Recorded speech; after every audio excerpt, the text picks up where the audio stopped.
স্মরণকালের ভয়াবহ বন্যায় ভাসছে সিলেট ও সুনামগঞ্জ। ক্রমশ পানি বেড়ে এই দুই জেলার বন্যা পরিস্থিতির অবনতির দিকেই যাচ্ছে।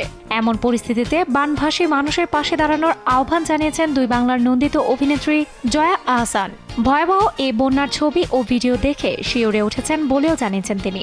এদিকে বানভাসী মানুষের সংকট মোকাবেলায় পাশে দাঁড়ানোর ঘোষণা দিয়েছেন জনপ্রিয় চিত্রনায়ক শাকিব খান। নিজের ভেরিফাইড ইনস্টাগ্রাম ও ফ্যান পেজে একটি পোস্ট দিয়ে এ খবর জানান তিনি।